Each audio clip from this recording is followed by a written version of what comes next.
So hey guys, কেমন আছো সবাই? তো আজকে আমরা যাচ্ছি কলেজে।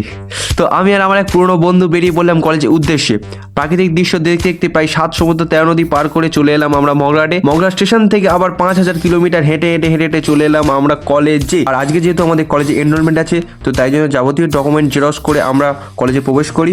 প্রথমে ভেবেছিলাম আমরাই সবার আগে এসেছি, তারপরে গিয়ে দেখলাম হ্যাঁ সত্যিই আমরা সবার আগে এসেছি। একদমই কোনো ভিড় ছিল না, পুরোপুরি ফাঁকা ছিল। তো এত ফাঁকা দেখে আমি আর আমার বন্ধু চলে এলাম ক্যাফেতে। আর আজকে আরেক বন্ধুর সঙ্গে দেখা হয়ে গেল, যে কিনা এসেছিল আমাদের তার দিদির বিয়ের নিমন্ত্রণ করতে।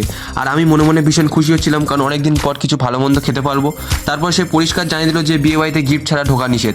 তারপর আমার মনটা একটু ভেঙে গেল। তারপর কলেজের যাবতীয় কাজ সেরে আমি বেরিয়ে পড়লাম, এবং বেরিয়েই দেখলাম যে আমার বন্ধুও প্রেম করতে ব্যস্ত হয়ে গিয়েছে। আর আমি যেহেতু সিঙ্গেল মানুষ, তাই আমার এখানে থেকে কোনো লাভ নেই। তাই আমি বাড়ি যাওয়ার উদ্দেশ্যে রওনা দিলাম। বাড়ি ফেরার পথে ট্রেনে দেখলাম একটা ছেলের মাথায় কেউ ভুল করে পানের পিক ফেলে দিয়েছে। তারপর যখন কাছাকাছি থেকে দেখলাম, তখন বুঝলাম যে ওটা পানের পিক নয়, ওটা ওরকম কালারিং স্টাইল। তারপরে ট্রেন থেকে নেমে টোটোতে উঠে আমি বাড়ির দিকে রওনা দেওয়া শুরু করলাম। টোটোতে প্রায় 2 দিন নাচানাচি করার পর অবশেষে আমি আমার গন্তব্যস্থল অর্থাৎ আমার বাড়িতে পৌঁছালাম। তো বাড়িতে পৌঁছানো মাত্রই আমার টমি আমার কাছে চলে এলো। তো আজকের ব্লগটা কেমন লাগলো সবাই আমাকে জানিও। এখন আমি ভাত খাই, টাটা বাই বাই।